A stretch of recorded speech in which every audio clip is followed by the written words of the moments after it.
Okay. We'll call this meeting to order. Commissioner Fishbach, release the pledge, please. Pledge allegiance to the flag of the United States of America and to the republic for which it stands, one nation under God, indivisible, with liberty and justice for all. Good morning, everybody. Morning. Just for a disclosure, any taxpayer is more than welcome to meet with us on Tuesday morning at 8:45, and we do not do it by invitation, but any taxpayer that is more than obligated to come, it's every morning, every Tuesday morning, 8:45. So that's my disclaimer for this morning. First thing on the agenda, we have bids for construction of highway building tuck point project. Judy? How many bids did you get? I don't know. Honestly, didn't tell me.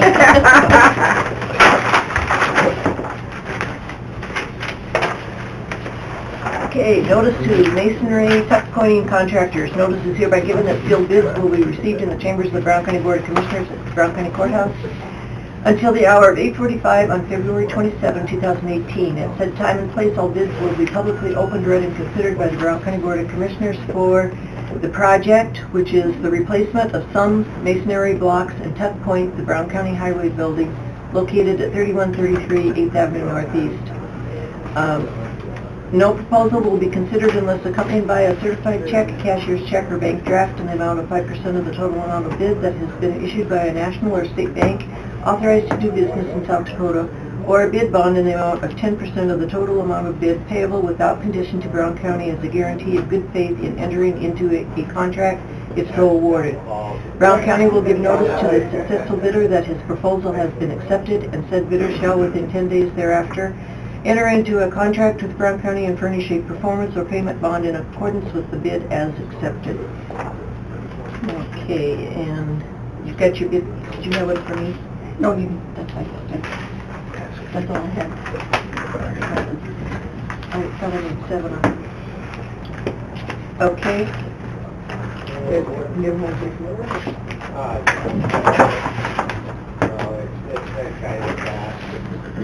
Keys.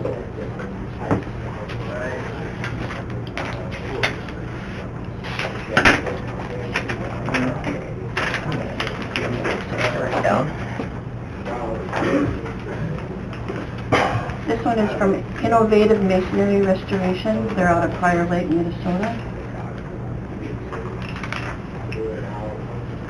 We have bid bond.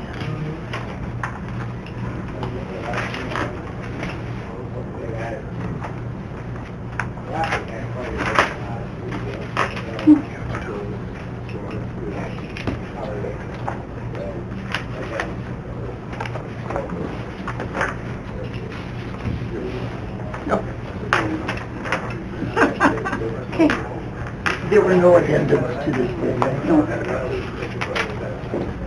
Bid amount is $123,032.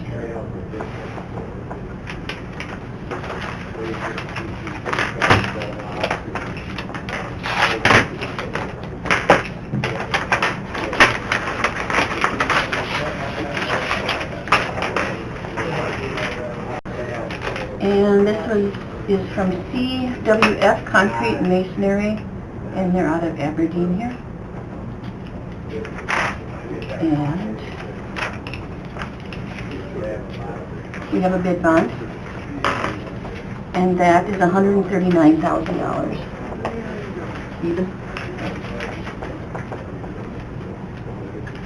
What was their estimate? $139,000. Our estimate? Oh, our estimate? No. Did we have one? Well, I was hoping it was going to be like about 50,000. Ooh, 3 times.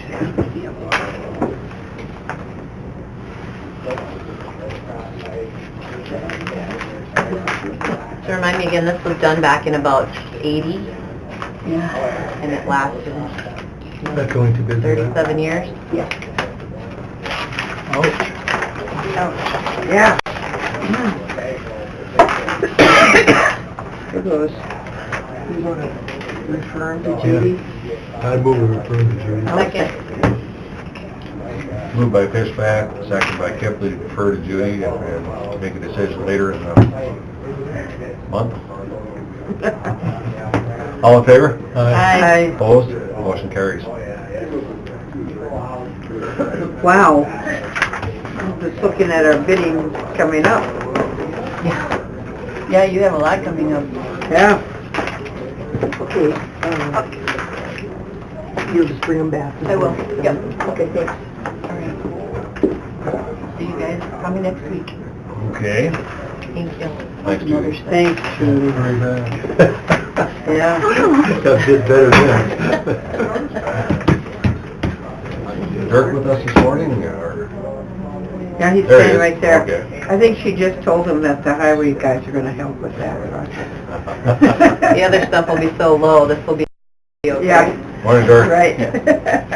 You guys commenting on the bid opening? Yeah. No kidding. Not good. It's weird when dirt comes in, it gets quiet out there. That's right. That's right. Yeah, when Shannon's recording, I gotta be careful what I'm saying out in the hallway. Do we need to wait for 4 more minutes, max?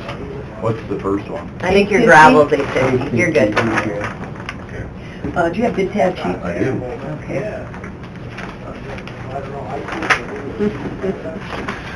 Next on the agenda, we have the bidding for gravel, roller oil, hot mix, rental equipment, live bottom trailer, and bid on Brown County Road 14 railroad crossing. Well, they're all different times, so. Oh, sorry. What did I give you there? Before test Okay. map. Thank you. Oh. I kinda had a pencil in here.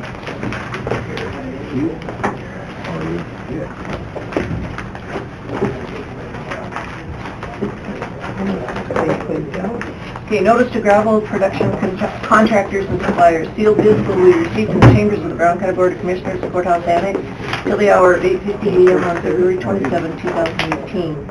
As said time and place, all bids will be publicly opened, ready and considered for furnishing and delivery of 1 year's supply of road construction and maintenance gravel materials. No deposit or bid bond will be required at time of bid. Brown County will give notice to the successful bidder that his proposal has been accepted. The said bidder shall, within 10 days thereafter, enter into a contract with Brown County and furnish a performance bond in accordance with the bid as accepted, or as required by the Brown County Highway Superintendent. Bid shall include all applicable taxes and fees for materials furnished and/or installed by the contractor, and all applicable taxes and fees for materials supplied by the county. Brown County is exempt from all federal excise tax and state sales tax. Contract for gravel materials shall be firm and be in effect for a period of 1 year from April 1, 18 to March 31, 19.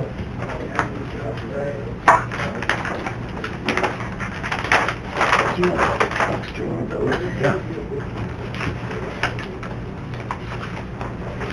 You want me to just go on off for the deal, or you can already read them anyway?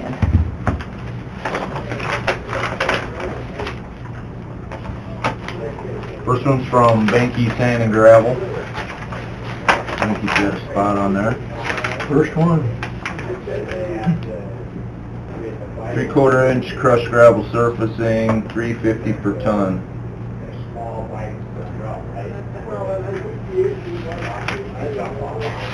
That's a ways out there, but there is the northeast corner of the county. It's competitive. And then we got another one here.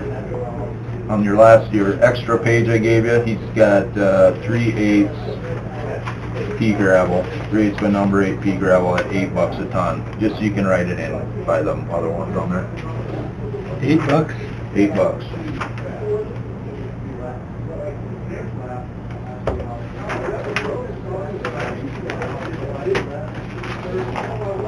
You put them back in here. I can. That'd be, I knew it could go if I do that, road going, put that there, sorry. I get your plate going there. Yeah. 350. Counties on both sides of us got gravel, and we don't have any. Yeah, I was talking with the guy in McCook County, which is Salem, and their in-place prices are like $3 or $4 a ton less than what it costs us just to go get it in the pit. And then, but their county's a fourth the size of ours too. This is Hanlon This Brothers. is Hanlon Brothers, Yeah. 3/4 inch. Who's this? This is Hanlon's. Now, this is gonna be Hanlon Brothers, Waddy or Day County, Okay. 850. 850? Yep. That's up on top of the hill. And then the 1 inch is 690 at the same pit.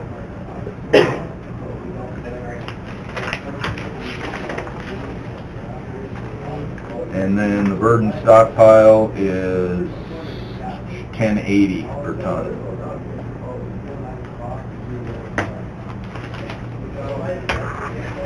That's it from them.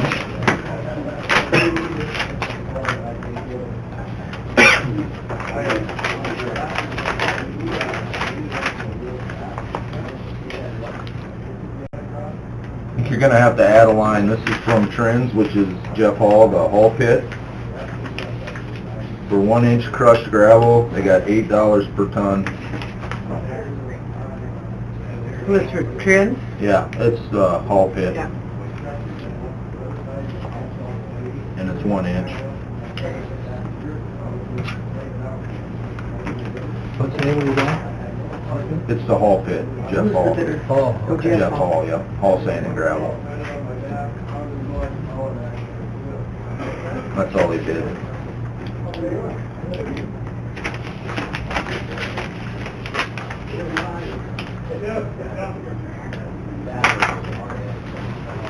You guys exciting yet? Keeping up? Everyone doing okay? I know Tom's gonna miss bidding cutting edges again this year. We're starting dirt, can we come in? You can come in. Public forums too. This is from Jacobs. Be several items here. 1 inch crushed at the Ryberg pit. About 2/3 of the way down the sheet there. $8.90.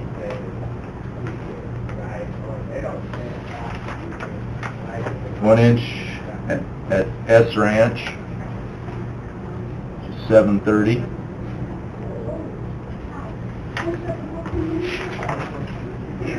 One inch at Gunther's, $8.15. 1 inch at Bretsch, $9.35.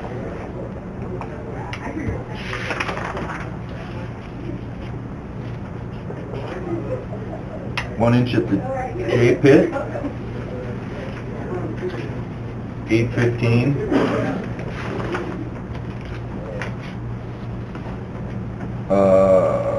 1 inch at the Anlicker Pit, which is the that's up in McPherson County. That's the stuff that we haul into State 10 stockpile site. That's $6.45.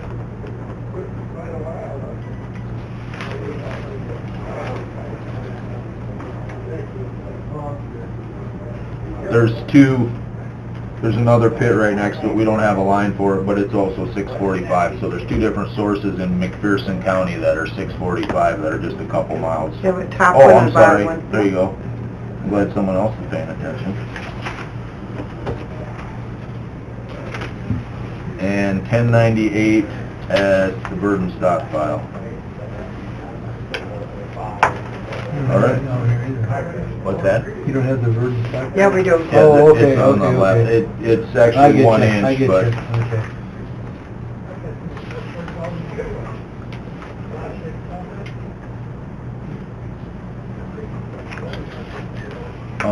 I don't know if that should go into rental equipment. You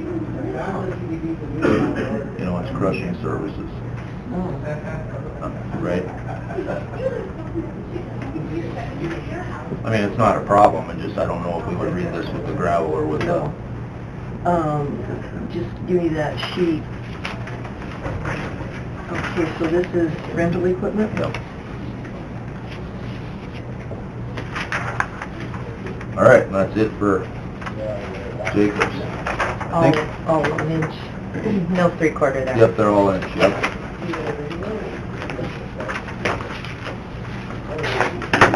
Morning.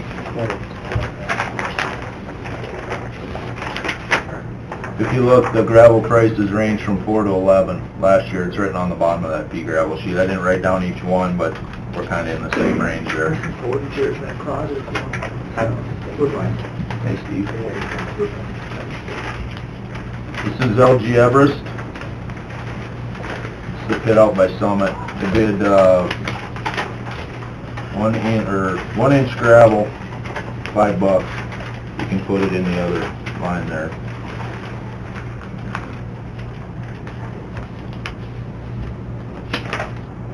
And pea gravel from LG Everest is $4.55.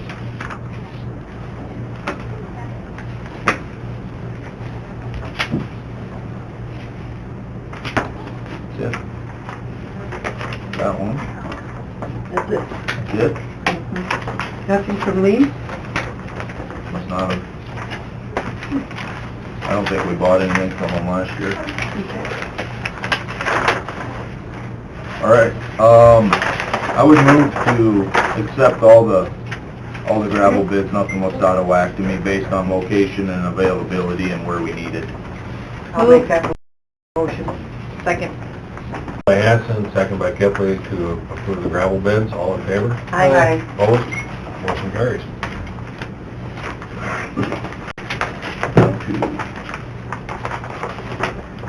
Oh, we're behind schedule already. Yeah. I'm just shocked. Yeah. This is how you do it properly. Yeah, exactly. Next item would be bid on road oil for highway department. Notice to asphalt road oil suppliers, sealed bids will be received and changed to Brown County Board of Commissioners Courthouse Annex until 8:55 a.m. February 27th. And all bids will be publicly opened, read, and considered for furnishing and delivery of asphalt road oil FOB freight prepaid on, excuse me, all truck transport delivery sites within Brown County. No deposit or bid bond will be required. Brown County will give notice to the successful bidder that his proposal has been accepted, and said bidder shall within 20 days thereafter enter into a contract with Brown County and furnish a performance bond in accordance with the bid as accepted. Contract for road oil shall be firm and will be in effect for a period of 1 year from April 1, 18 to March 31, 19. Payment for materials will be made at the contract unit price per standard U.S. gallon at 60 degrees Fahrenheit, delivered FOB freight prepaid for all truck transport deliveries to project sites within Brown County. Test report shall be furnished on all materials by the supplier for each tank shipped by truck transport at time of delivery within Brown County. Payment will be made at a regular weekly meetings of Brown County Board of Commissioners. The firm to whom the award is made shall be entitled to additional compensation for all freight cost increases which may occur on or after the date of letting. Freight cost adjustment shall be entered separately upon claim vouchers billings, and bidder must submit proof of freight increase at time of billing.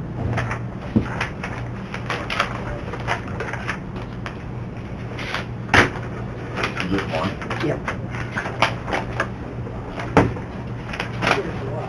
This is from Jebro for MC, oh, I'm sorry, Is that it? Or you gave it to me? probably not.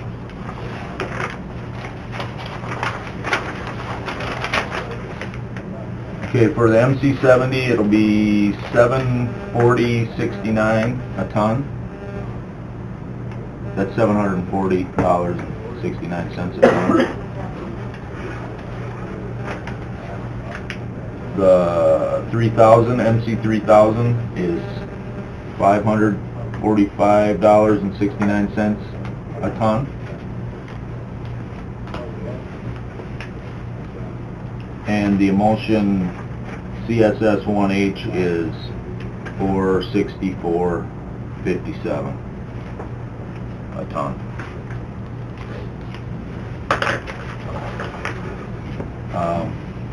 I don't know what that percentage is, but it's not very much. It's in with the price of last year, so I'm pretty comfortable with 19 it. years out of 20, it goes up though. Yeah. I think we had 1 year. Yep. Well, I think we're still below where we were 3 years ago or something, Steve. Yeah, last year was the cheapest year in at least 15 years. Was it? So we're actually pretty happy to be able to quote these prices this year, because crude oil is up, and Yeah, it is. I was surprised. so, I would recommend that we approve the road oil bids. Moved. Second. Moved by Kipling, second by Fishback to approve the road oil bid. All in favor? Aye. Opposed? Motion will carry. Next on the agenda, we have a bid for hot mix. Do you guys like doing these all the same day, or should I spread it out more over? Let's more? get it over with. Rip off the Band-Aid, huh? I saw that day was already ruined by a few other bids, so we jam them all in today. Notice to asphalt concrete plant mix suppliers. Sealed bids will be received in the chambers of the Brown County Board of Commissioners till the hour of 9 a.m. on February 27, 2018. At said time and place, all bids will be publicly open and read and considered for producing, furnishing all materials and delivery of asphalt concrete plant mix materials for road maintenance and construction on Brown County roads. FOB Brown County. No deposit or bid bond will be required. Brown County will give notice to the successful bidder that his proposal has been accepted, and said bidder shall within 10 days thereafter enter into a contract. In the bid notice, there was SCCL 58-6-62. I won't read that. Contract for asphalt plant mixed materials shall be firm and will be in effect for a period of 1 year, April 1, 18, March 31, 19. Bids shall include all applicable taxes and fees for materials furnished and/or installed by the contractor, and all applicable taxes and fees for the materials supplied by the county. Brown County is exempt from all federal excise tax and state sales tax.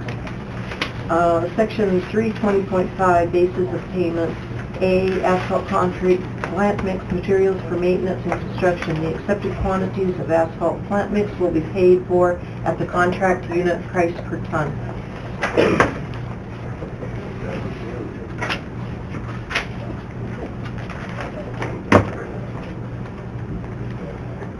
paying attention what she's doing? Yeah.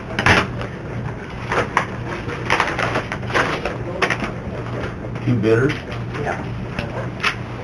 That's crazy. First one's from Leans. It's the type, Class D, Type 2, third column, half-inch, 55. 55? Yep. Which I can't remember last year, but that might even be a little less. I was thinking last year was like 57. Is it? I knew it was close. And then Type 1, 3/4 is 55 as well. This is cold mix, right? This is hot mix. Hot mix. This is what we go pick up and ourselves usually. That's what this price is. All right.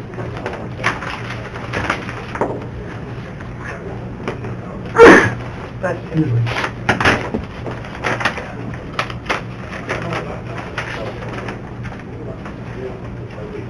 This one's from Aberdeen Asphalt.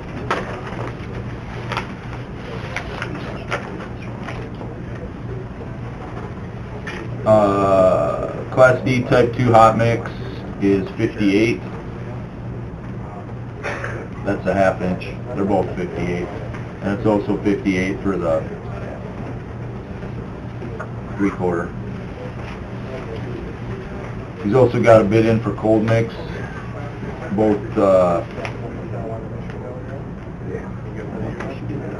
Both cold mixes are 90 bucks a ton. Both the Class D Type 2 and the Type 1.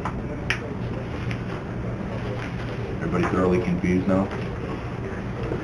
I'd recommend we award all the hot mix based on availability and where we're going to use it. Second. Moved by Kipling, second by Fishback, to approve the hot mix bids. All in favor? Aye. Opposed? Motion carries. I did not bring, what are we doing next? Equipment? Rental equipment bids. I did not bring a tab sheet for that, so we'll open them up and glance at them, but there's going to be a lot of stuff on some of them. Then we'll tabulate it. We won't award it today. I'm not going to be here next week, but either Kendall will bring it back or I'll get it to Gary for you guys to approve. But we have to go and kind of get it all tabulated. We just refer it back Yeah, to there's a lot them. in there usually. Yeah.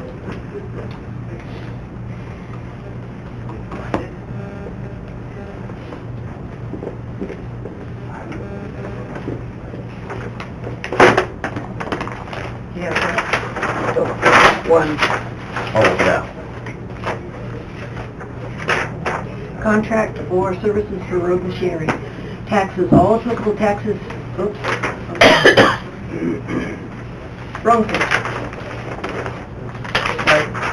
Notice to road contractors and machinery dealers. Sealed bids will be received in the chambers of the Brown County Board of Commissioners courthouse until the hour of 9:05 a.m. February 27. At said time and place, all bids will be publicly opened, read, and considered for furnishing full operation rental services and gravel trucks and road machinery for construction and maintenance repairs on Brown County road projects for 18. Successful bidders will be working along with the Brown County Highway Department forces, Brown County Landfill forces, and the Brown County Fairground forces to complete the projects. No deposit or bond will be required at time of bidding. Brown County will give notice to the successful bidder that his proposal has been accepted, and said bidder shall within 10 days thereafter enter into a contract with Brown County, and said bidder shall then be required to furnish the following: certificates of assurance as per bid specifications or requested by Brown County. Brown County must be listed as additionally insured on all certificates of insurance. Contract for rental equipment shall be firm and will be in effect for a period of 1 year, April 1, 18 to March 31, 19. Bid shall include all applicable taxes and fees for materials furnished and/or installed by the contractor, and all applicable taxes and fees for materials supplied by the county. Brown County is exempt from all federal excise tax and state sales tax.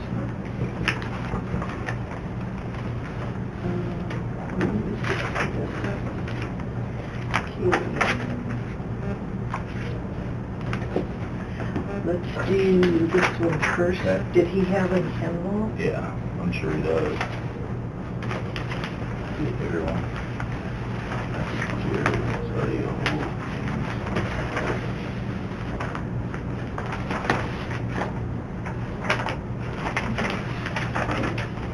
weird. There you go.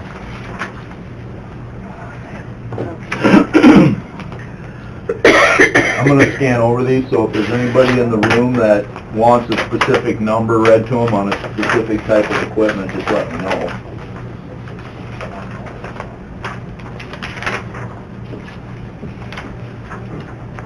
First bids we have are from Jacobs Construction. I'll just read them quick. We'll get a bid tab put together and get back to you guys with it. Bid crushing equipment, $351 per ton for a 3/4 inch and $341 for 1 inch. They bid bulldozers, excavators ranging from 200 to 145 an hour. 4 different sizes of bulldozers ranging from 224 to 210 an hour. Loaders, scrapers, compaction equipment. Tractor trailer pump, so basically trains up to 40 ton at $150 an hour, and 150 ton unit at $175.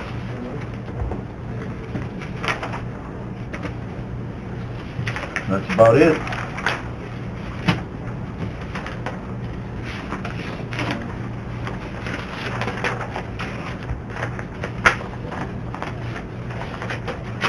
The next bid's from Louisa with milling and reclamation equipment, basically our milling contractor. 65 cents a yard, that's about 4 cents more than last year. And with laydown it goes to $1.10 a yard, and that's about 5 cents more than last year, so there's some small increases in there. They've also added a couple of things that we haven't done before with different injection processes. He uses a reclaimer to inject either emulsion road oil or other stabilizers into there, and he gave us prices for that as well. So we'll get it all tabulated and back to you.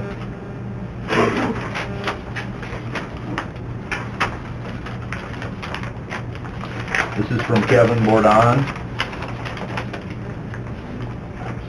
34-ton semi for 120 an hour.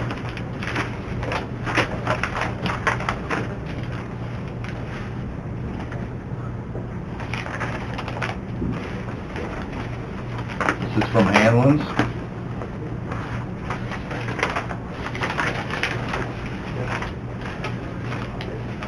They did two different size bulldozers for 185. Two different excavators from 185 to 200. A 150 Volvo loader for 130 an hour. The 40-ton trains at 150 an hour. And that's it.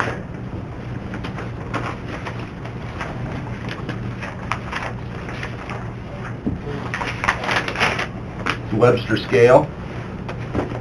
At 4 different sizes of bulldozers ranging from 120 to 250. 3 excavators from 135 to 210. 4 different sizes of loaders. 3 scrapers from 200 up to 280 for 23 yards. A couple pieces of compaction equipment, rollers for 100 and 125. And 150 bucks an hour for a 40-ton load seems to be about the going rate this year. They range from 125 to 160 with various sized equipment. And $5.45 a ton for the recycling crusher. Which I'll have to look at, see if that's less than what we're paying to do it ourselves. Aberdeen Asphalt.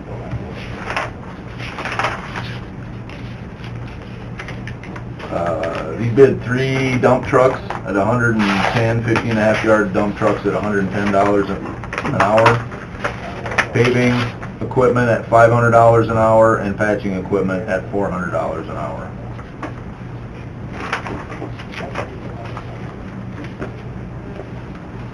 This is RDO. They bid a recycling crusher for $29,600 a month. That's the alternative to the $5.45. How many hours are you thinking in a month? Oh, at least 200, a little bit more. But there's some other costs in there that we're not capturing.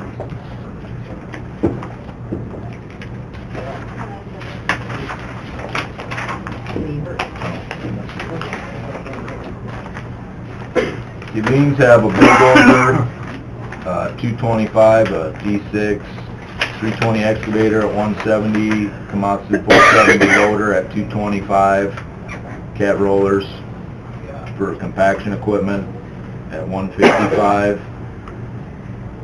40-ton tractor trailer at 185, and 16-ton asphalt trucks at 110.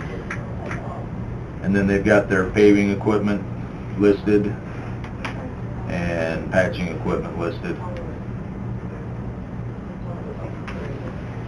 The it's like $590 for the paving equipment and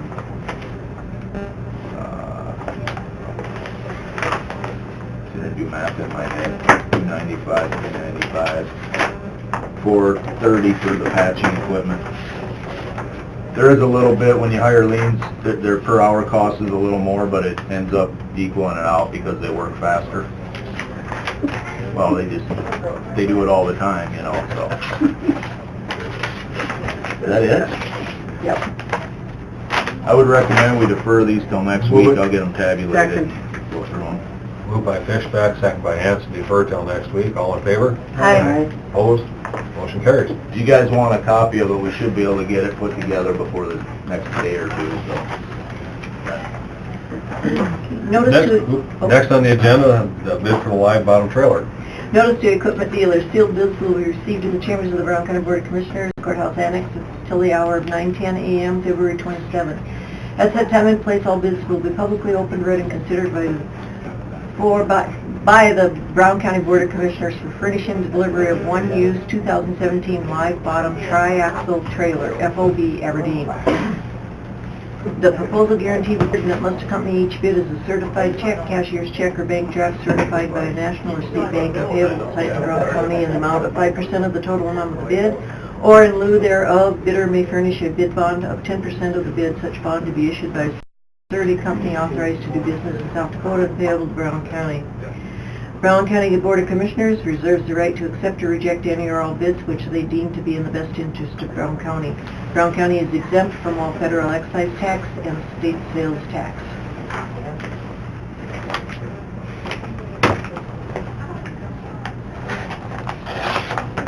There's only one bidder, so you can just write it down wherever you want. Oh, there's cashier's check. Who's the bidder? Trans. Trans? Well, wait a minute. They're still calling, on this, but this is a long story. This particular one, they're still operating as Sheehan's because we rented this trailer from Sheehan's last year, and now we're buying it from them. So it's, you know, They're they're, changing their name, really? yeah, they got bought out. Really? Yeah, they're a different company. They're TransSource, I think they're called now. Yeah. They're really strong in trucks. This new company is specifically a trucking company. They're gonna have to get up to speed a little bit on the equipment side of it, but as far as trucks go, that should be a pretty good, seamless deal for us. Should I read a number now or keep talking? Choose the number. $49,256.72. And they had a certified check. So that's the one you've been using? Yeah. So I would Was it new when you recommend it. started using it? Yeah, yep, Have you been good to it? yep. Wait, decent or? Yeah. Don't want someone else to jump. I would recommend we award the, used live bottom to Sheehan's. Move it. Second. Moved by Hanson, second by Fishback to approve the bid for the live bottom trailer from Sheehan. All in favor? Aye. Opposed? Motion carries. I will say, Rachel, that we have 8 of those now, and the last 2 were new when we bought them. The previous 6 combined, we paid less for than these new ones. So we did approach it from a pretty inexpensive way before we got up to the point that we actually bought a new one, you know. Sure. We've been using used ones for 15 years, so. Sounds All good. right, next item on the agenda would be the bid for the Brown County 14 railroad crossing. Do you have a bid tab on this? I don't, I'm hoping, you guys got a bid tab by chance?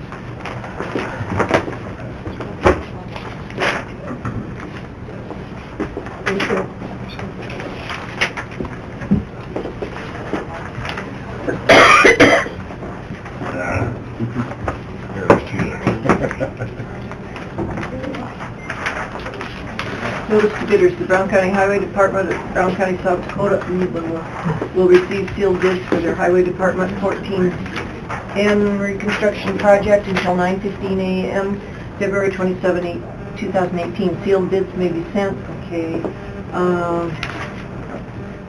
Received sealed bids will be publicly opened and read aloud at the above-mentioned time and location. Bids are invited upon the items in approximate quantities of work as follows. Base bid, Brown County Highway 14N reconstruction. Then it lists 7 items of different duties. The approximate quantities mentioned above are subject to increase or decrease. It will be agreed by the bidders that all quantities of work will be performed in accordance with the provisions of the plans and specifications and at the unit price bid. Bidders agree to furnish all labor, material, and equipment necessary to complete all the work as shown in the plans and specifications. Each bid must be accompanied by a certified check or bank draft payable to the order of Brown County Highway Department, should just be Brown County, or negotiable U.S. government bond at par value an amount equal to 5% of the total bid.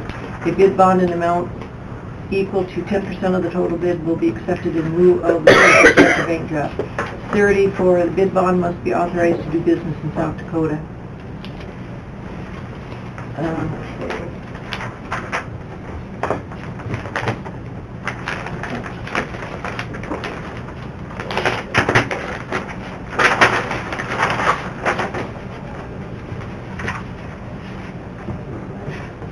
Wow. First bid's from Jacobs.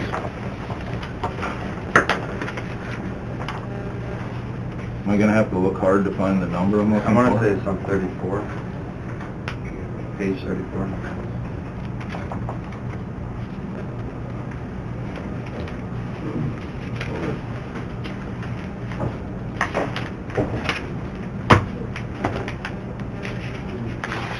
Is it after the,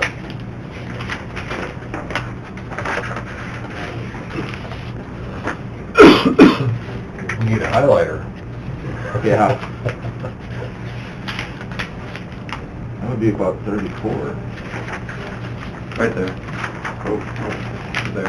Okay. Sorry about that. Okay, this is Jacobs. Total base bid is $154,985.24. That's the engineer's estimate. Don't have to very often.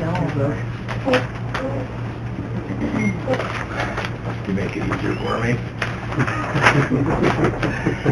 Can you tell I'm really bad at clerical stuff? This is liens.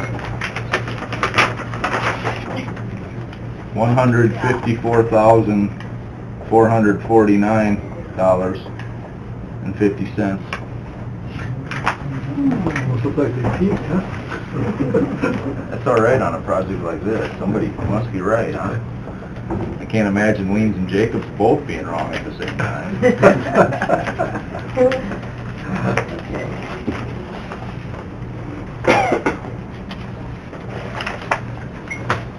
This is Reedy Construction.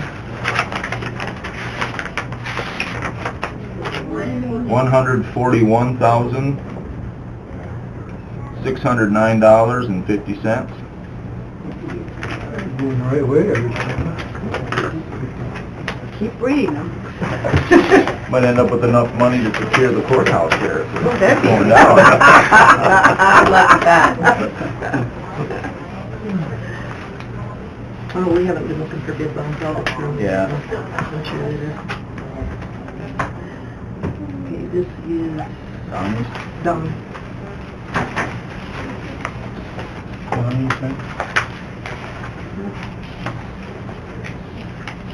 Be Donnie's,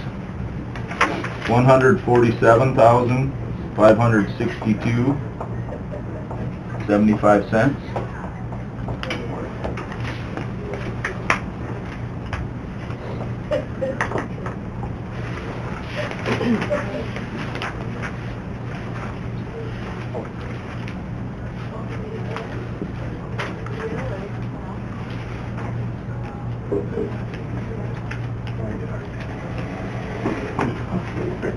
This is, Reedy has the bid bond. Okay. Do they have the bid bond? Yep. Okay. Donnie? Jacobs had one too. Okay. What about Lee? I don't remember specifically, but I would imagine. I'll check. Are those Yep. all the bidders? Oh, yeah, that's all. Bid bond, yep, Wayne has one. I would recommend a tentative award to Reedy Construction.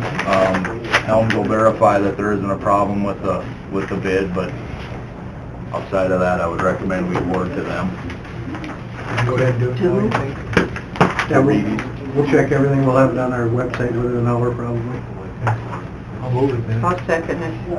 Can you talk a little bit about that project? Is it gonna be concrete up to it, and then how far down does it go? The concrete will be just around the railroad crossing, and then there's actually going to be a turn lane added, just to the north there, where it turns into the industrial park there. So the turn lane is part of the project? Yeah. What we're trying to do with the concrete is where the trucks are continually stopping on the hot days, instead of shoveling the asphalt and stuff, we're trying to give them a place to stop on concrete instead of creating that hump right before you get to the track. Appreciate that.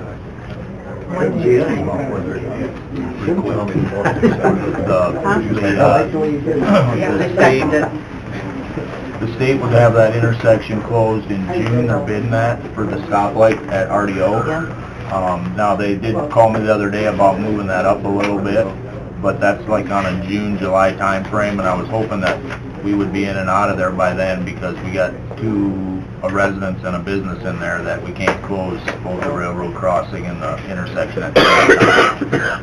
So I'm gonna kind of leave it up to them when they think it's warm enough, and as far as everything being coordinated, but I would like to start it as soon as possible. I agree. So you're hoping to be completed prior to the closing of the RDO Right. 12 intersection? Yeah, if we aren't, we're gonna have a problem. Yeah. We have a motion by Fishback and a second by Hanson to approve the bid to Reedy Construction for the County Route 14 railroad crossing. All in favor? Opposed? Motion carries. Yeah, I need them all back. Yep, we'll get you all back. You only put the originals in the contract. No, I just want all Do we have these. a 1 minute break? Pardon me? 2 minute break? Sure. You don't want the originals in the Have a 2-minute break. We'll be back in session as of now. Just had one person call wondering if you'd give any thoughts to road limits, so we got a couple weeks here. Yeah, it wasn't the earliest, but I did get a call on the 2nd of February. That's not a record yet. But we will be putting them on again this year. The earliest they would go on right now, and realize I'm just totally looking at the 10-day forecast and guessing here, I would say is March 6th. Now, we've been... That's next week. Well, yeah, that's the earliest. I mean, I'm not going to ask today, and the earliest will be next Tuesday. We might, if something really went down, but I do not anticipate that that's the day they're going to be put on. I'm just saying that's the earliest. But as I learn every year, there's always a lot of hauling to do, and 2 minutes after we put load limits on, the ethanol plant's going to raise the cash price for corn about 15 cents, so... There you go. So, anyway, the 6th is the earliest, but I don't think it's very likely. More likely would be that following Monday. But as always, man, if you gotta haul something, let's get it hauled or get it beside a state road or something.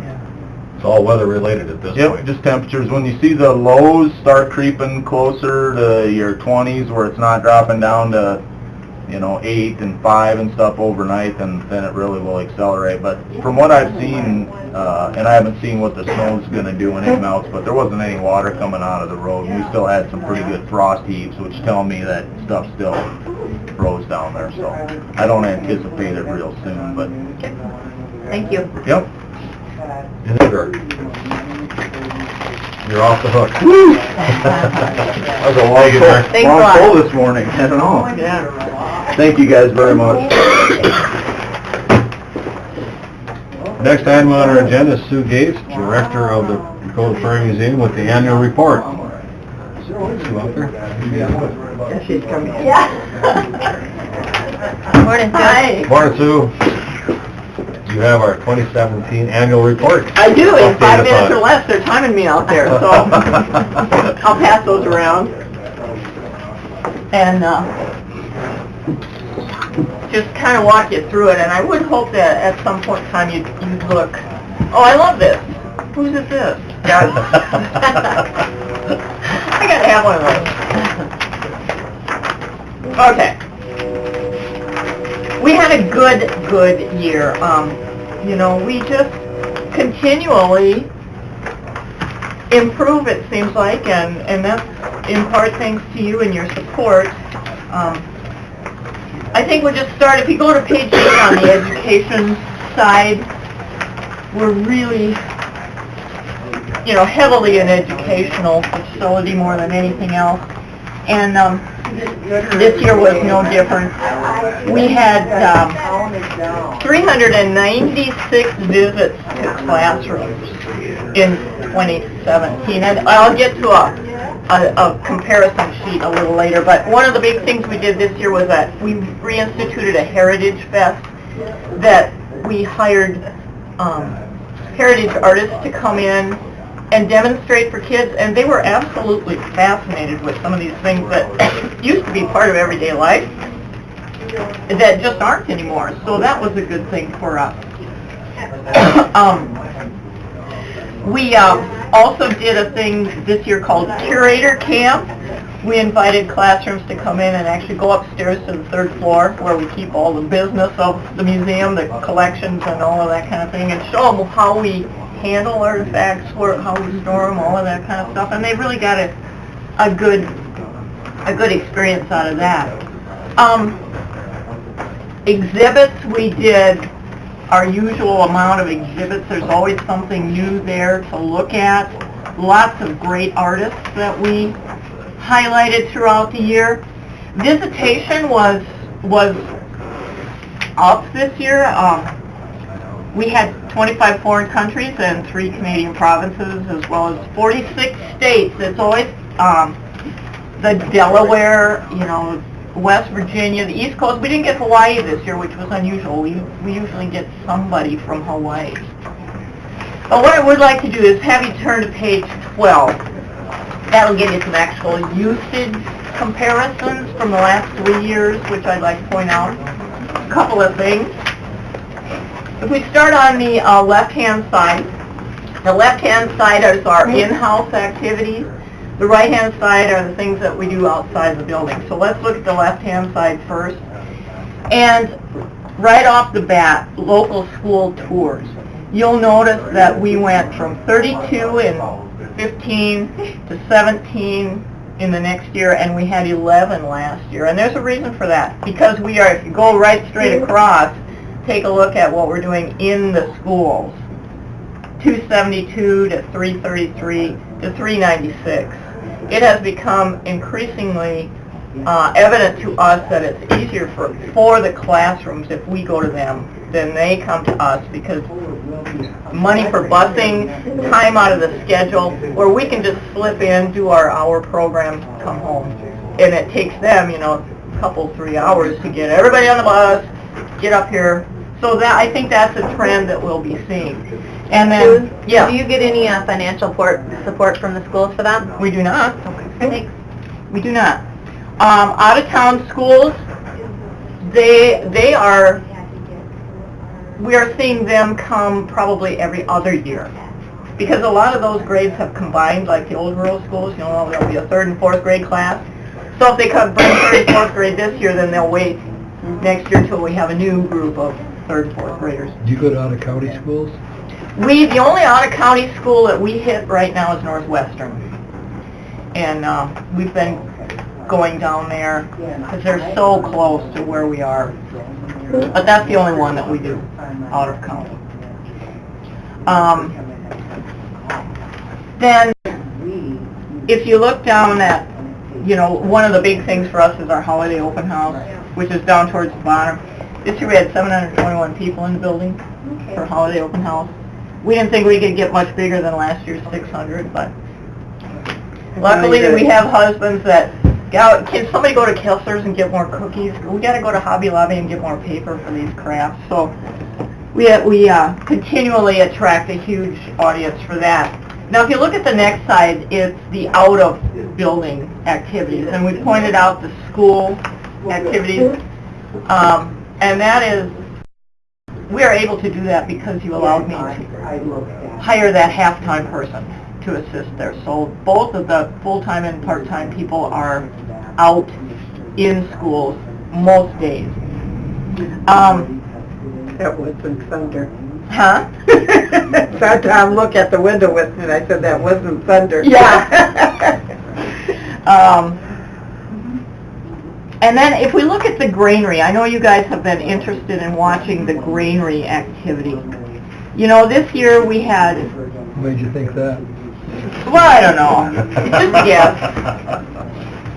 So, we had a great year at the granary. Our biggest disappointment was the Fall Festival, which is our big deal, and it rained all day. But we still had 150 people. But, when you plan for 400 or 500, it's very disappointing to put all that work in. But that whole situation at the granary is weather-related.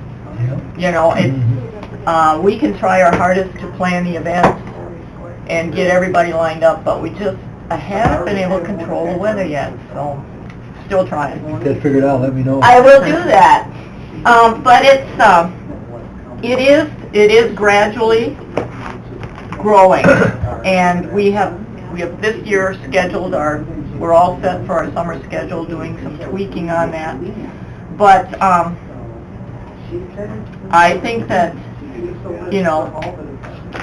It's going to, we've gone to 2 wedding events where you advertise, you know, the bridal showcases, specifically to advertise the granary as a bridal site, and have had several nibbles on that. So we're doing a lot more to advertise that facility for outside uses. Does that fall under the granary rental, that rental event? Is that what you're calling for those type of events? Yes, and last year's granary event was a wedding rehearsal supper they had over there, because they had the wedding across the road at Johnson's house, so they ate over in our place. But you can see then at the bottom, the very bottom line is our total event activity, you know, that we've gone up almost 100 events in the 3 years. So we just continually grow. People want us to be doing things for them. We're happy to do things for them if we have the resources available. One of the things that came to us very accidentally this year was to partner with public broadcasting on Vietnam War experience. They were here with a screening for Ken Burns' documentary, multi-part documentary on the Vietnam War, and they wanted us to do an in-house exhibit as well as a little lobby exhibit for when they had their program down at the Capitol. And that was really a great experience for us. It wasn't on our schedule, but we were able to pull it together simply because Did they show the whole thing? no, it was just a teaser.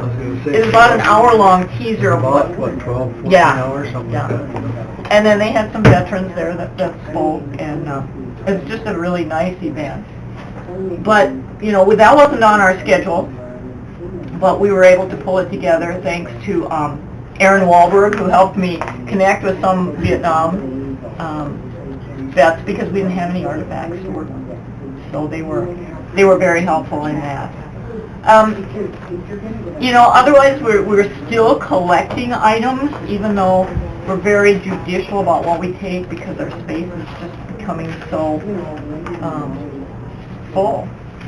And despite having off-site storage, we're still in need. So it has to be really something we don't have, and we might actually use someday before we say yes. And then on page 19, you can really take a good look at what we did do out at the granary this year. And probably the most fun thing all year was when Storybook Land Theater came out. And again, that was kind of an accidental scheduling for us. I was talking to Brian Schultz, and he was taking his group on tour, and I said, well, we'd love to have you at the granary, and he said, well, I can be there. And it was just a great afternoon, and you know, Phil Baker is always great for kids. Then the next page shows you the actual exhibits that we had out there, the All Dakota High School show. We are struggling with that, not because of the granary, but when school art teachers retire, they often don't replace those personnel, and so our situation in the school. Yeah. So when you don't have an art teacher in your school, then, you know, a school that's been participating in this event forever is no longer on our radar. So numbers are down, but we made a targeted effort to attend an event at Northern that was specifically for state art teachers, and we prepared a packet for them about the granary, and we have already attracted 3 new teachers to the event just through that contact. So we're really trying to touch the right people for that. And then, you know, just some fun things on page 21. We're going through our archives finally with the inventory process, and a couple of fun things that we found. You'll love this one. They had a proclamation, they had a day of prayer for rain in 1894. They had 6 inches of rain a few days later. That was the only rain that was recorded that year in 1894. So found that you know, Central had a military ball during World War I. They didn't want to have a prom. They thought it was kind of a fake, not a real good use of money, so they had a military ball and cut it way back. So we find some fun things that we didn't even know we had.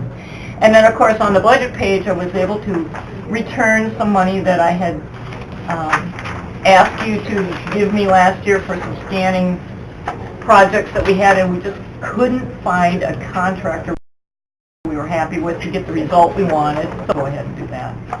We're still looking.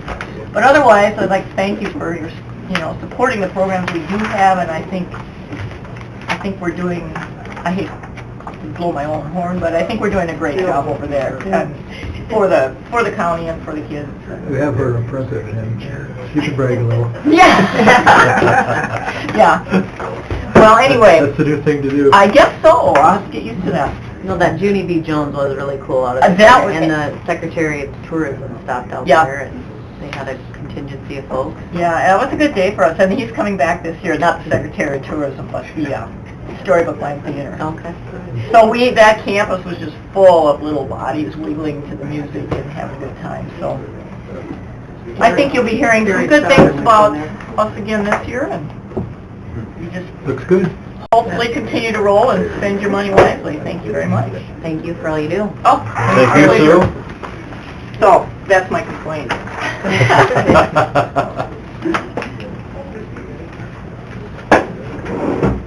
Next on our agenda, we have Carol Sherman and Roberta Nichols, registered deeds, to discuss the e-recording process.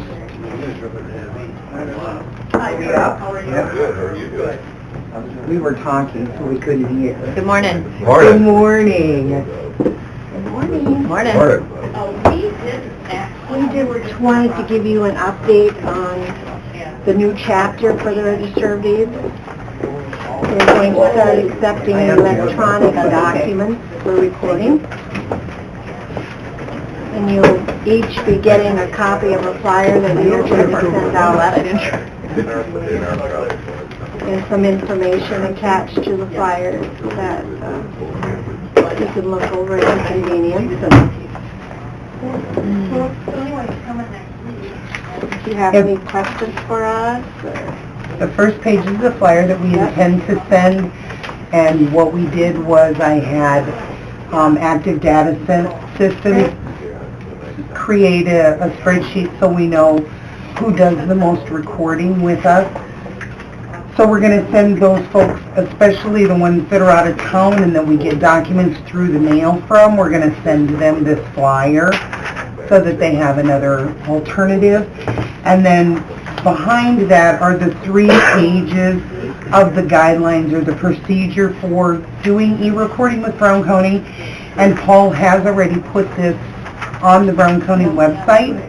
So if you go to the Register of Deeds page, you can click on e-recording and it brings up this document.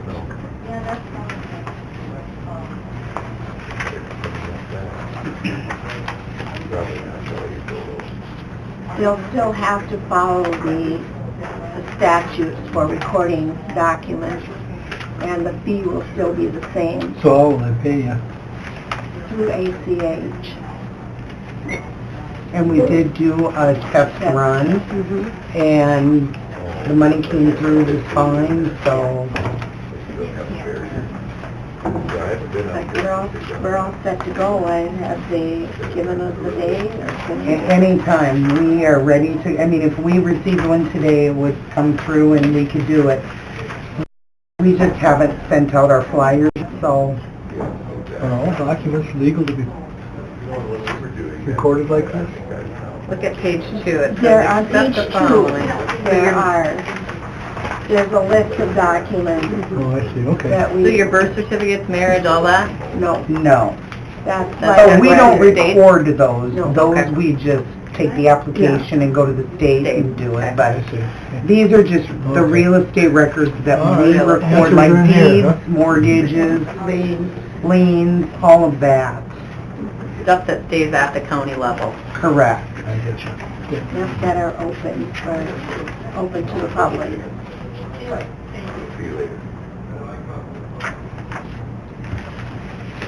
Just read it, wouldn't add to ask. Okay. Didn't give you enough time to read it.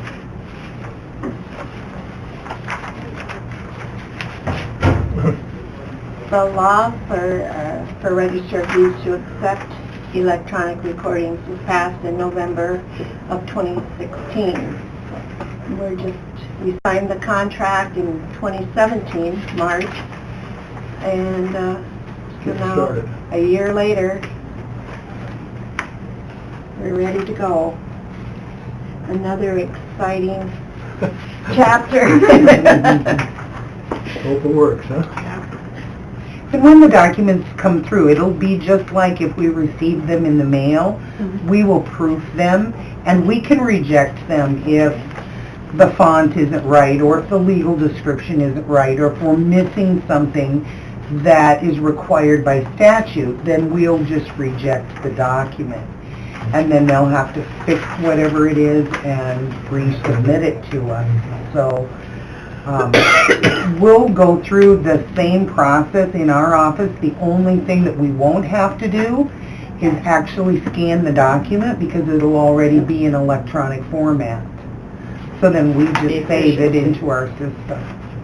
So if you reject it, does it go back to the third party and then the person, or does it shoot straight back to It them? shoots straight back to the person. But when they send it in, it goes to a third party to you? Correct. So it goes through their scanning process. And they don't look at the clarity, you do that? Correct. And They you don't click do the button, anything but... Reject it or... Right, right. And once it's recorded, it'll return electronically to the person who submitted it, and it'll actually have our electronic stamp on it. So it'll look exactly like... You'll know it's been accepted. Right. Right now, we print a sticker and put a sticker on it. Well, now we'll have an electronic stamp that'll automatically just go on that front page. Yeah, it's a pretty slick deal. He's coming into the modern world. So you said it's live now, have you had anybody else use it besides the test case? We have not. Okay. So we No. just need people to know about it. Yes. The advertising out yet, and we Sure. plan on doing that. I've spoken with Clark Title, or Titles of Dakota, rather. They're not going to use it, of course, because they walk across the street. They changed their name, didn't they? And they did change their name. Yeah, they are now Titles of Dakota. And if we have an issue with one of their documents, we call them and they come over and they fix it, where if they did it electronically, they wouldn't have that option. So, but they do handle documents for people from Rapid City and people from other areas, and they said that they would refer them to the electronic rather than sending it to Titles of Dakota and them walking it over here when it isn't really a document they've had anything to do with themselves. And the price is the same? There is a fee. It's for us, it's the same. It's $30 per document. I believe PDS charges $4 per document. Okay. That's still quite... Regardless of Well, the number of pages? Up to 50 pages. If it's more than 50 pages, it's us that charges more. Gotcha. Because statute says it's $30 up to 50 pages. We just rarely get a document that's more than 50 pages. Did I read in here that 10 pages is the max that you can take at one time? No, 10 documents. 10 documents. In a packet? In a packet, okay. And what a packet is, it's like a closing. When Clark Title or Titles of Dakota does a closing, they may have 6 or 7 documents. They will record the releases of any outstanding mortgages for the seller. Then they will record the deed. And then they will record all the mortgages for the buyer. And sometimes there's 3 and 4 mortgages because people are taking advantage of some of the things that are out there, like Happy Homes gives mortgages and, you know, just little mortgages like to help with down payment or to help with home improvements or whatever. So those packets can't be any bigger than 10 documents. Will that cut down on some of the time in your office by having this, or will it be equal? I think Initially, it'll probably be equal, but once we get into the groove of it, I anticipate that it'll speed things along, because you won't be doing the actual scanning. It's all already there. Sounds good. Any other questions? Carol? Thank you. Thank you. Thank you. Have a good day. Have a great day. Oh, you want to give that to Dwayne? Yeah, so he can see what we did. Do you want a copy? Oh, I have an extra copy. Do you have an extra copy? Absolutely. I didn't realize we were missing Dwayne. There we go. Thank you. With his stuff. Thanks. Thanks so much. Thank you. Have a good day. Next item on our agenda, Fall Sears IT payroll software update. Good morning. Morning. Well, last week he tasked me with seeing what we could do about this payroll thing, so I'll give you the information I have gotten. I talked to our new territorial rep from Encode. They've restructured their company a little bit, and a programmer. And we have two options. We can, for $1,650, do an interface to our current Encode payroll system. So then that would mean that our data from Sundial would go direct into the Encode payroll system, so there would be no input of that data. Then at that point it'll be ready to go for, review and payment and that type of stuff. The other option, or a different option, would be we can not use the Encode payroll system, which we paid $9,610 for maintenance on that payroll package this year. So we could. This year? This year, yep. I don't know if it goes up a little bit every year, doesn't it, Gary? Every year. Yeah. So this is like a yearly charge? Yes. Okay. And then we can go directly into the Encode accounts payable and general ledger for those line items, because they'll need to come out of the budgets. So we would just eliminate that payroll piece. If you outsource, then, if you outsource to RAM, they're going to do all the payroll stuff anyway. So then there would be really not much sense to keep a second payroll in Encode, but we would need to do the interface to the accounts payable and the general ledger. Now they have templates for that, so the cost would not be any more to go that way, and then you could eliminate that. If you didn't want to hit, the only advantage of keeping payroll in Encode would be you'd have history in Encode of the payroll. But if you're going to outsource it, that history will come back to us through from whatever the outsourcing does. Now, I talked to the programmer Vicky over at RAM, and it's no problem bringing the files back to us in a CSV file to import. So there'll be no manual entry. It's all just file transfers and interfaces. I would think we would probably need about 3 pay periods to make sure we have all the bugs out and everything working, regardless whichever way you guys decide to go. So, also when talking to them, when I talked about the accounts payable to AP, is we can interface our Square 9 vouchers to come in and not have them manually input that data. So we can do that interface also, so that should help save some time in the auditor's office. They'll still have to verify them and put the check numbers, the warrant numbers in, but that actual input of the invoice number and the amounts and the vendors, we can feed automatically with the Encode. They've really restructured and done some nice things at Encode, so. So that's an option. There's no cost to that. Those templates are already built in. We just have to match our file to what they'll accept. That's $1,650 the one time? That's a one-time, and then it's another $413 a year maintenance on top of that $9,610. So that would bring that up to about $10,000 a year with if we keep the payroll. If it's taken as much time as we've been hearing to get from Square 9 or from Sundial into Encode, I don't know why we wouldn't do that.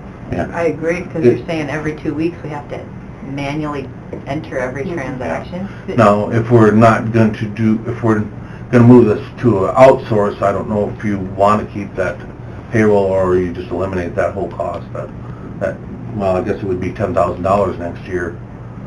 So the $9,610 for the Encode pay, the payroll system, that's just for maintenance Yeah. in Encode, having nothing to do with the sundial. just the Encode. It's a yearly cost. And there's a lot of tax tables and stuff in payroll that have to be updated every year, so, Sometimes in the middle of the year. yeah. So, I mean, it seems like a lot of money, but I'm sure there's a lot of tables and things in Encode that, you know, tax-wise have to be done every year.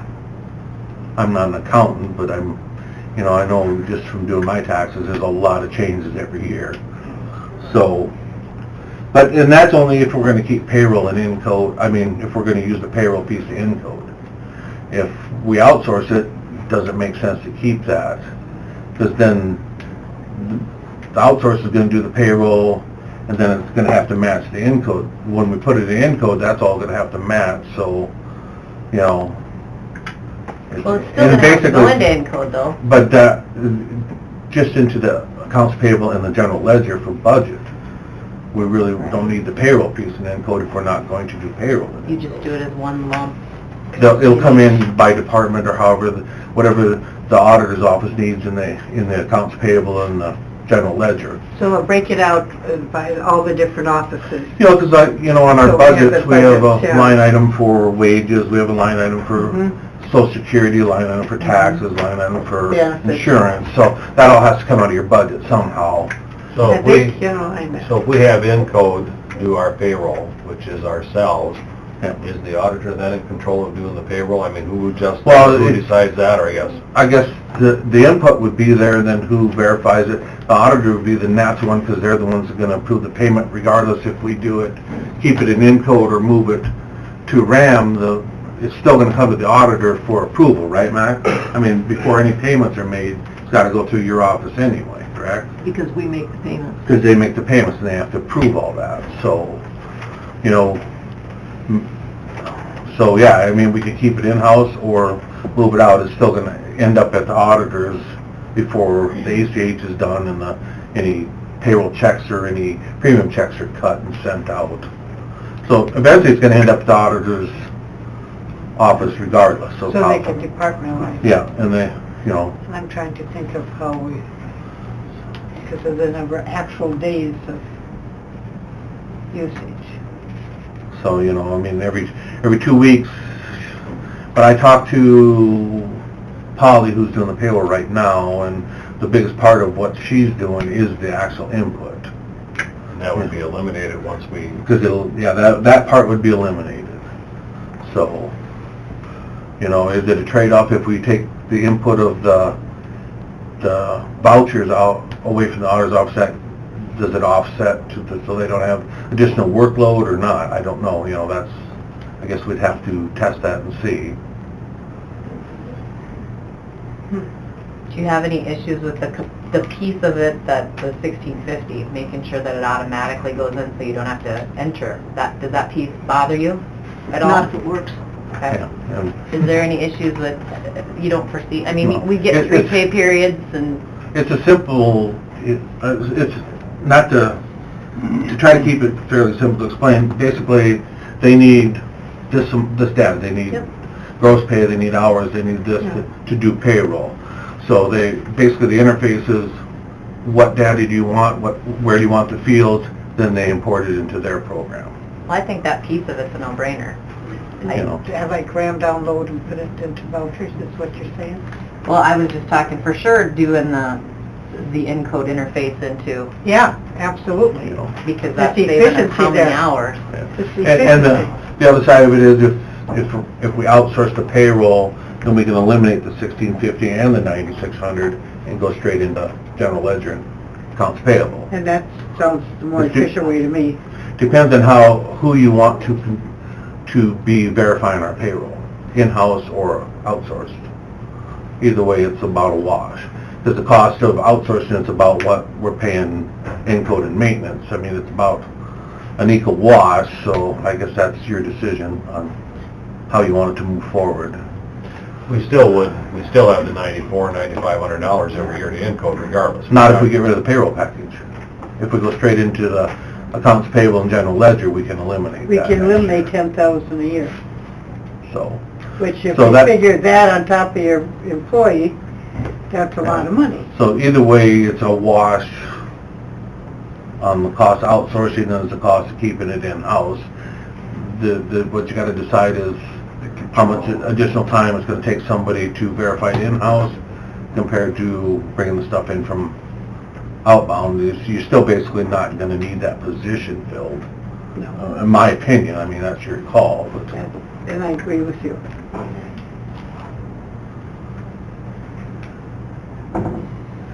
I think we cut down time of payroll a lot by doing it the direct into the system. We have the ability to proceed with this, and if we run into any, I mean, I'm open to that. Even And if it's a full-time neither RAM person, but- or Encode or us with Sundial see any problem with it. It's just a matter of moving data fields that I are think already there. Worth trying to the RAM, the encode. I like that, the efficiency, because we don't have to need someone, I don't think, 20 hour or 40 hours a week for what they're doing. And we basically have payroll paid up till the end of the year in Encode. And 9,600's already been paid, correct, Gary? Correct. So, For the so we rest don't of have to the make a year. decision on that. We can reevaluate whether we want to keep that payroll in Encode at the end of the year. So right now, I would say we've got it, we might as well keep it till the end of the year and decide whether we need it or not, you know, towards November, December, before renewal time. I think it's worth a try. So then Encode will do payroll and we won't have RAM doing it as an outside source? You can do it either way. I guess that's, to me, is the decision to make. Well, the decision is we could just choose to go with RAM. We have the backup for Encode with that maintenance till the end of the year, so the transition is here in 18. At the end of the year, if we realize this is messed up, we can't get to work, Then we you can can always jump read ship it. and go back. Right, and this would all be Yeah. set up already. But if it's only to take 3 pay periods to kind of work out the Well, kinks, you think, that's what I'm saying, we 'cause should it's- know by end of April Yeah. if it's But we're paid up in Encode, so we might as well go into the payroll package and keep that. That way you have a full year of history in the Encode also. You know, and then you can decide at the end of the year whether you want to continue with outsourcing it or just leave it all in-source, or get rid of the payroll piece and go straight into the accounts payable and general ledger in Encode. Either way, by the end of the year, next year, we should save that roughly $10,000 on one side or the other. And I'd like to find out, if we do it with RAM, how many actual hours they spend on payroll, that when you go to hire someone, you know, if you would hire someone, are you hiring a 40-hour work person to find something for them to do otherwise? Or are you efficiently covering the bases here in a non-disclosure manner, you know? Sure. I'd make the motion that we go with the RAM Encode voucher thing. I think it's worth a try. It's a good test. So is that including having the chairs sign the payroll contract then? Correct. Okay. I would second it. We have a motion. With the mindset that we will reevaluate it Yep, here and at at the the end of end the of year. April. Let's look at it in April, make sure I things won't. are smooth. Yeah. I just don't want the employees having issues getting their paycheck. No, That's huge. myself. So If you don't try it, you're not gonna know. in 8 weeks, we'll know because there'll be 3 pay Yeah. periods there and So it's working. We have a motion from Hanson, a second Kepley, to have the chair sign the payroll contract. All in favor? Hi. Opposed? Motion carries. Let us know if you need anything. Okay. Good luck. I have one other thing. Planning and zoning is ready to buy the services for their board. And it's, if they buy out, right now Scott's thinking 5, which is about $5,400. He's budgeted for 6, which is close to $6,800. He's gonna start out with 5. I just wanna make sure we have this, because it's over the limit, make sure policy-wise we have the spending authority to go ahead and order those for planning and zoning. He has it, it's been approved in his budget, it's a line item in his budget, but it's over that number that we need commission approval to spend the money, so. Okay, I'll move it. I'd second it. Moved by Hanson, seconded by Kepley to approve the services for planning and zoning. All in favor? Hi. Opposed? Motion carries. And you're gonna be sending the minutes and all the documents back and forth so they have time in advance Gonna to look set at up a them. wireless network so they can... And they're gonna tie into Beacon, and so that That'd be should, good. so. All right, That was Thank it, you unless you have any much. questions for me. I don't think so. All right, thank Thanks, you. Paul. Thank you. Max, we want to take care of some of your things now. Okay, minutes from February 20th. Move. Second. Moved by Kifley, second by Hess, approve the minutes, February 20th, Is there all in something favor? somebody wanted to add to that, or no? Tom, did you get that?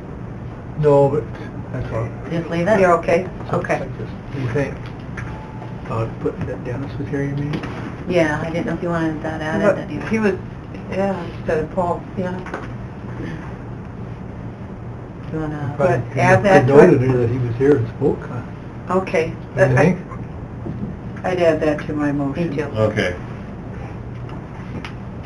To amend the minutes of last February Yeah, 20th don't to show say that Dennis Fikes there. spoke. Dennis Pfeiffer spoke in regards to tax assessments. All in favor? Aye. Opposed? Motion carries. And I'm sorry, I didn't realize that I didn't attach them, but I assumed when I heard from Tom and Nancy that you had read them. Yeah. I read his email, I thought, okay, must have read it, okay. Got Must be caught. okay. I mean, I sent them out Wednesday and Friday morning, you told me you didn't get them. Okay. Well, you gotta know, I'm still reading emails from Tuesday, last week. Okay, claims. Move. Second. Moved by Hanson, second by Fishback, approve claims, all in favor? Aye. Opposed? Motion carries. And the HR report,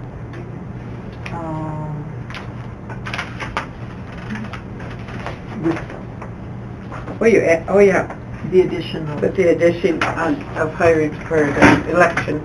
for elections. Oh, yeah, I saw that. Yeah. I would also like to add, if the board would be willing to putting in, that's probably where we would put a full-time temporary assistant for the zoning office.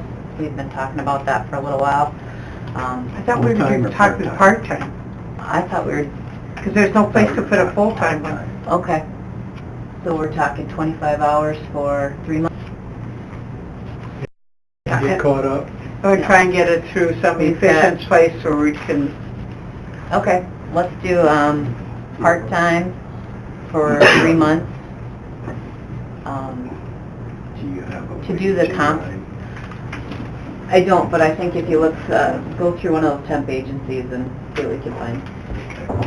well, wait, I think we have to wait to hire them, you know, but you could look for one and then we could move I it. didn't know what when the they come- when process they was. come. Do we need the approval before we go looking? I Or do don't we have to think find we one need the and then... approval before we look, I The don't. agencies just need an idea if you have some kind of wage involved, because the percentage is What above was that that? wage. What So was would that we pay pay on the a clerical part-time part-time again? that you For have? Kelly, 9 it's to- I don't have any part-time clerical. Does any of our offices have, doesn't, Sheriff, it's nine, we have veterans? 945 part-time auditors, 1037 part-time maintenance, 1111 part-time maintenance, 1143 part-time VA, 1161 part-time maintenance, 1167 part-time fairgrounds. What was that VA? 11 I think that What was- 1111 is... what was that VA one? 1143. and then, And then you have department interns, 1186, And curator 11 assistant, 1334, JDC part-time, 24/7, 1369, HD, 1456, highway landfill, 1541, that's the clerical data entry one also, weed sprayer, 1699. But they're just gonna be filing and answering a phone, I think that 11... But whatever our wage is set at, the temp agency will be charging an additional Yeah. 30, 40, 50% or what? So Kelly was 41 and Express was 60s, in the 60s. It cost us 41 an hour? 41% Yeah. above that wage. So if you're at 10, they're gonna be at 14, so we have to pay them $4 to have their temp fill our position. But there again, it's only for a 3-month period.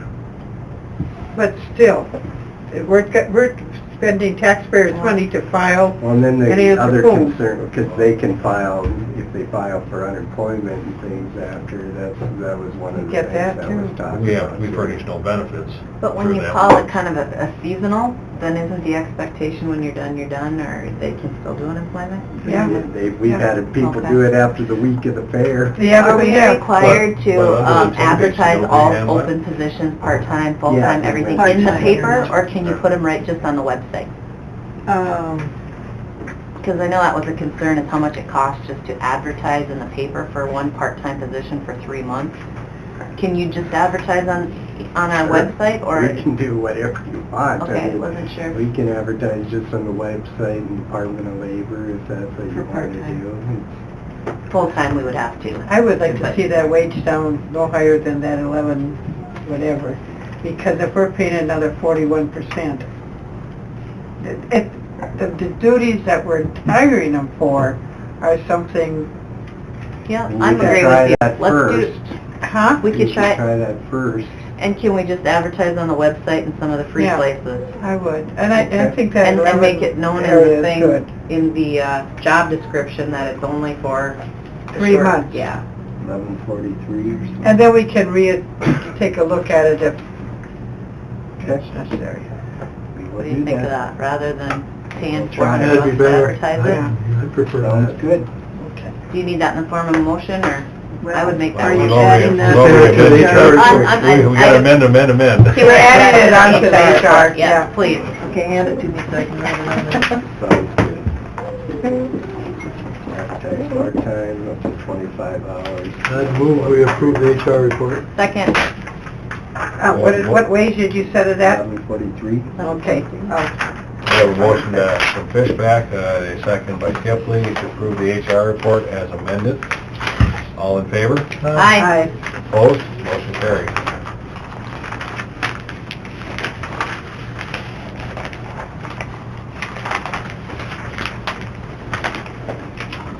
I think I just double February.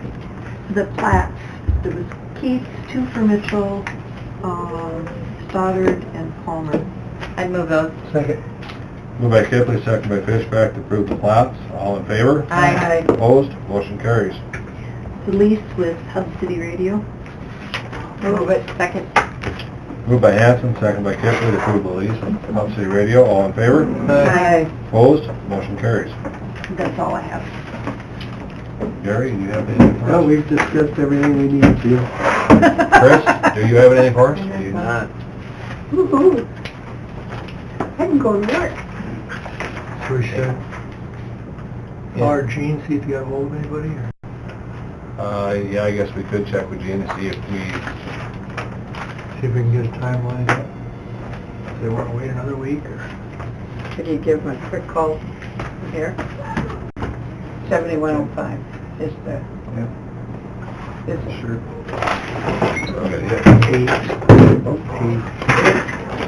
Tom, are you going to the workshop? 7105. Rachel, are you going to the workshop? I'm not. is Gene in?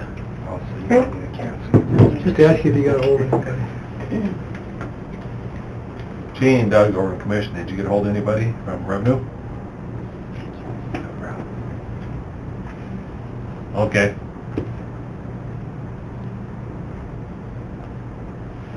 Okay. Okay, well, thank you. Bye.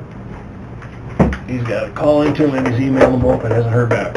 Of course. I think it's called avoidance. We could add it on the agenda, though, if we get a hold in the next couple days. Well, The Yeah. agenda wouldn't be till March 13th, though. Right. Yeah. Yeah, we have time to get them out. yeah, maybe they'll want to wait another week after that, I don't know. Yeah. Do you not have a meeting next week? What's that? Do you not have a? Yeah, but the townships are coming in for their package for the equalization, so I don't know. But what about the 6th? Pardon? Do you have a meeting next week? Yeah, Our we have a regular meeting. meeting. Our regular meeting. But Dennis Jones wanted me to get them on the agenda, but I'm not sure when they want to be. Are you part of that group that want to be on the agenda? No, I wasn't invited. I was gonna say, were you invited? But they don't like me coming here either. Well, you'll probably want to show up when they come in anyway. Oh, yeah. But that will be an agenda item. Yeah. I came today, just, I knew there was nothing on the Yeah. agenda, but I They just call came it, say today you want to come? in case, well, I guess I'm gonna call it. tentatively, the meeting will be March 13th, subject I to know change that with meeting. the Department of Revenue and who we can connect with at this point in time. Are you gonna try to tie the revenue with the township advisory meeting the 13th? We were going to try to, but there's also the Weed and Pest just piggybacking off that too, because they have their township meeting as well, so we gotta kinda look at when the Department of Revenue Yes, can make it here. accomplishment. We might do it in the morning at 10 Here still. here in and the maybe commission afternoon. chambers. And 2 weeks from now is when the townships come in for their packets on the equalization. You guys, No, 1 week. you probably don't want to be part of that meeting, do you? The 13th. Or do you? Next week is the 6th. That's right, I know. Did you check Oh, the then calendar? 13th for the tax reorganization. I think the townships... Y'all should come in any time, but we're still waiting, we haven't heard back from But I mean, Revenue. We're trying to get a hold of calendar them, see if they 13th. can show up, but Yeah, they haven't that's answered the yet. So you townships just want they to want wait, to or check you want to to with them. Okay. Which I agree. Would a Wednesday work for you guys, or would Yeah, you rather not please do it on a do. Wednesday? I think they're at, What? workshop Wednesday, aren't they? They got different things on. Yeah. We got a county And you wanna workshop attend to that noon? week, He's so. talking about Who's he talking to? You want to do it, we could probably get you on at 10 in the morning, we don't come till 1, or, but I don't know, we're not going to have much information for you for a while, according to state's attorney. Okay. Yeah. Okay. Let's see, Chris here, and he said we really don't have anything yet for you, somebody to give you any answers, so. I'll be working up here Sundays. Want to just wait a while, or? Like the 20th? Okay. 20th in the afternoon work, or is that the workshop weekend? Just a minute, I'm talking to the other commissioners. 14th and 15th is the work. No, that would be, Would the 20th work? yep. 20th is the township equalization meeting for all the townships to equalize that week. Yeah. That's not gonna work for township. All the townships equalize that We week. said the townships would be having their meetings again Aren't you for their crazy? equalization. Want to wait till the next week then? At their locations, right? Is that the one, the township's local meetings, you mean? Yeah, that's where, that's the local board of equalization. We Local tried boards for of June. equalization meet, so some of them, but if you know, if you don't care if they're here or not, I guess it don't matter. You gotta get that state here, though. That I makes know. a difference. Might not. That's what I'm gonna say. Gene might sit down with them and they might say, oh, everything looks good now that you gave us that information. Mm-hmm. Yeah, that's what I told them. We don't know. Your buddy just, Well, I would move that we adjourn. I'll second it. Motion by Kipling. Yeah, it really By is, Hess to really adjourn, is. all in favor? Aye. Opposed? We are So you guys adjourned. figure out when you want to come, we can,